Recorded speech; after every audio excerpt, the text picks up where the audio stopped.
Visando oportunizar conhecimentos e ampliar a percepção sobre as tendências do varejo mundial, o Senac em Santa Catarina realiza a Missão Tecna New York. O Senac também realiza o evento pós-NRF para empresários e gestores que não tiveram a oportunidade de participar do Retails Big Show, o maior evento de varejo do mundo. O Senac vem fazendo esse programa para o empresário, mostrando a ele o que está acontecendo no mundo, principalmente esse mundo do varejo, né, que está tão competitivo. Então, essa pós-NRF é fazer com que aquilo que nós vimos, mostrar ao empresário que muitas das vezes não consegue participar de um evento desse, ou mesmo seja ele por questões de ordem financeira ou por ordem de tempo, né, que dependendo do seu negócio, janeiro é um mês às vezes complicado para a venda, é o caso da área de materiais de escritório, materiais escolares, né, que é justamente o ano começa para eles ali. Então é fazer esse pensar num evento como esse, onde as novidades mais acontecem, novidades que eu digo em termos de inovação, né, principalmente inovação, e nós aqui, após esse momento que sempre acontece em janeiro, nós após a vinda para o Brasil, nós fazemos uma avaliação onde convidamos todos os empresários que por algum motivo não possam ir a Nova York, para que reavivemos aquilo que nós ouvimos e que aprendemos em termos de inovação, em termos de modernismo, para que efetivamente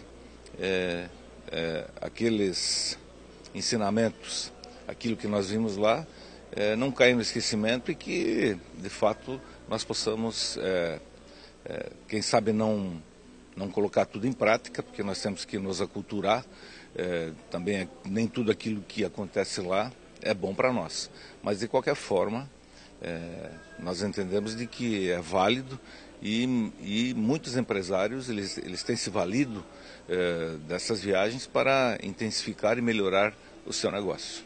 O Senac, tanto a nível nacional quanto a nível estadual, tem por missão de vida disseminar o conhecimento, né? Então não adiantaria nada nós estarmos indo para lá, nós levarmos empresários para lá, se ao retornarmos a gente não disseminasse esse conhecimento com quem não teve a oportunidade de ir. Então, as pós-NRFs que estão acontecendo pelo Estado, elas têm esse papel de disseminar esse conhecimento e dar aquele gostinho, né? Fazer um pouquinho lá do marketing, realmente dar aquele gostinho dos empresários e dos gestores nos acompanharem na próxima edição. No evento pós-NRF deste ano, foram apresentadas tendências e experiências do varejo mundial. A primeira é: conheça o seu cliente. O mercado está mudando, então assim, nem sempre aquele perfil que você tinha antes é o atual, até porque hoje em dia simplesmente dados demográficos não são mais suficientes para você reconhecer o perfil do seu cliente, e isso vai, na verdade, direcionar todo o resto da sua estratégia. A segunda, eu diria, é o seguinte: o desapego aos velhos processos quando isso for necessário. Não vou dizer que todo mundo tem que fazer isso. Lógico, se o teu cliente continua o mesmo, se está tudo dando certo, a tua empresa está dando resultado, você não precisa mudar, você está indo no caminho certo. Agora, se você está querendo implementar algo novo, o teu cliente mudou, está deixando de estar na tua loja, é o quê? É verificar, em decorrência daquilo que eu falei primeiramente, que é o perfil dele, o que ele entende como relevante para ele, tentar otimizar esse processo com foco nesse cliente. Essa seria a segunda dica. E a terceira é cuidar dos seus colaboradores, desde o operacional até a liderança, porque isso vai fazer toda a diferença. Uma ferramenta tecnológica, ela não engaja o cliente. Quem engaja o cliente são as pessoas que estão em contato com esse cliente, são as pessoas que estão manipulando e utilizando as ferramentas, as mídias sociais, os espelhos mágicos, são pessoas que estão lá por trás disso. Outra tendência verificada foi a crescente utilização do celular. Essa é uma grande tendência. O consumidor está cada vez mais interagindo com tudo via o seu celular. Então, o caminho da mobilidade, oferecer dentro do celular aplicativos, possibilidade de compra, etc., é uma grande tendência. Isso permite também uma grande convergência entre o mundo digital e o físico. Especificamente na área de supermercados, vimos muitas soluções. Ele compra, retira na loja, o chamado click and collect, muita tendência nessa linha. Outra questão que nós vemos é o retorno da humanização dos processos. Porque até então muito se falava da tecnologia, mas agora se volta a quem? A quem está por trás da tecnologia, né? E aí a valorização da capacitação profissional das pessoas, né? A valorização também da saúde das pessoas, né? A Ariana Huffington, por exemplo, falou que tão importante quanto estar conectado é conseguir se desconectar. Então, ela falou, é importante que os gerentes, que os cargos de liderança saibam desligar seus celulares, descansar, porque ninguém que está, por exemplo, com uma síndrome de burnout vai conseguir desempenhar bem o papel de líder. Então, eu acredito que de todas as tendências que foram colocadas, essas foram as que mais me impactaram particularmente e acredito que também destoaram de tudo aquilo que a gente vinha vendo, que é muita tecnologia, muita conexão, muito tudo. Destaque para a otimização de processos, possibilitando que funcionários fiquem mais disponíveis para os clientes. O quanto mais você melhora seu processo daí de retaguarda, de estoque, de logística, de etc., você vai permitir que o colaborador esteja mais disponível para o atendimento do cliente, né? E ele encontre realmente a loja bem abastecida, bem organizada. Pegando um gancho da visita, a gente fez uma loja nos Estados Unidos chamada PetSmart, que é um pet shop, e eles dando muita ênfase nesses aspectos, você ter procedimentos bem definidos, rotinas bem definidas para o colaborador, ele chegando, tendo o horário da limpeza, o horário do reabastecimento. Então, rotinas que antes começavam 6, 7 horas da manhã e iam até 3, 4 horas da tarde, reduzindo para terminar por volta de meio-dia, a gente consegue ter um grande diferencial no chão de loja, onde o colaborador estará mais disponível para o cliente. O evento pós-missão, realizado em Florianópolis, teve a participação do Dr. Mark Knopp, vice-reitor da Universidade de Ingolstadt, na Alemanha, que falou sobre a digitalização no varejo. A digitalização é uma boa ferramenta para todos os varejistas melhorar seus processos e aumentar suas receitas. Ajudará a aumentar as vendas, a manter e conquistar novos clientes, não somente na Europa e nos Estados Unidos, mas também no Brasil, porque o público-alvo é mais ou menos o mesmo. Apesar das facilidades proporcionadas pela internet, o varejo físico continuará a ser relevante. Mas é preciso se reinventar. Eu acredito que o varejo físico, ele com certeza ele vai ter espaço para crescimento. A questão é como vai se dar esse crescimento. Porque o Omnichannel está aí.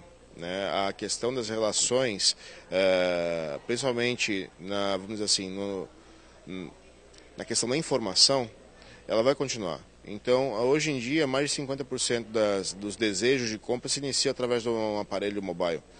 Então, não tem como fugir disso. A questão é que vai ter que haver uma adaptação, né, do varejo físico. Um exemplo que eu dou, por exemplo, é a Macy's. Né? A Macy's, todo mundo falou assim, a gigante está quebrando, está fechando as portas do varejo físico. Na verdade é o seguinte, ela está fazendo uma adequação do quê? Da estratégia dela. Ou seja, hoje em dia a Macy's com certeza ela reduziu o número de lojas, mas ela continua com o quê? Continua com o mesmo volume de venda. Por quê? As pessoas estão usando as lojas físicas mais como um showroom, né? E aí elas fazem as pesquisas de informação e tudo mais no ambiente virtual, e aí elas podem até comprar no ambiente virtual e pegar na loja física, ou então elas vão na loja física só para fazer a compra. Então, nem sempre a diminuição do fluxo interno de uma loja significa que ela está decaindo em termos de desenvolvimento, né? Pode simplesmente significar que o comportamento de consumo está se adequando, está mudando. O que eu acredito é que com o advento da internet, novos canais de venda na atividade comercial, elas se apresentam, e nós temos aí exemplos de muitas empresas, né, que hoje optaram pela venda através do mundo digital. Então, eu acredito que o varejo tradicional ele não vai desaparecer, mas, sem dúvida, o canal digital ele tem crescido, e as empresas que tiverem oportunidade de investirem e sentirem que esse canal tem possibilidade de crescer, eu acho que o empresário deveria olhar com atenção, né? Porque principalmente os jovens, né, que serão os consumidores do dia de amanhã, eles estão muito ligados, né, a esse novo mundo digital, e que é uma realidade. Todo mundo acha que isso é uma ameaça, mas não é, porque as pessoas gostam de ir às lojas. A diferença é que as pessoas procuram por informações online, depois decidem em quais lojas comprar. Por exemplo, existe agora a tendência de clicar e coletar. No passado, elas procuravam por um revendedor e depois pelo produto. E o sistema online oferece boa oportunidade para que os fornecedores aumentem a frequência do contato com sua clientela, fornecendo mais informações e deixando o cliente mais satisfeito. Mas cada revendedor tem que ter sua própria estratégia. Inovação e mudança. Essas são as principais exigências do novo consumidor da era digital. Primeiramente, o mundo sempre mudou. Ele sempre muda. Ele está em constante evolução. Só que antes a gente não tinha um processo de digitalização, um processo de tecnologia tão acelerado como hoje. A tecnologia ela cresce em modelo exponencial, né? E exatamente por isso é que os empresários têm que ter essa noção e têm que conhecer lá fora, porque essa mudança é constante, né? É melhor você mudar hoje antes que você precise mudar. Peter Drucker já fala isso há bastante tempo. E aí a disrupção ela vem muito ao encontro dessa ideia, que é nós termos a coragem de empreender novas ideias e tudo mais, lógico, de um modo até muito parecido como já vem acontecendo no Vale do Silício em São Francisco, né? Eu tenho que ter o quê? Uma rapidez também nisso. A gente tem que começar a valorizar o erro, mas o erro ele não pode ser um erro não planejado. Eu tenho que planejar esse processo, né? Esse processo normalmente ele dura um curto espaço de tempo, e aí é onde o ciclo da aprendizagem ocorre. Eu intento a implementação, com essa tentativa, eu avalio os resultados. Se eles estão alinhados com aquilo que eu tenho objetivo, eu continuo. Agora, se não tiver, eu tenho que também não ficar apegado a essa nova tentativa e começar novamente.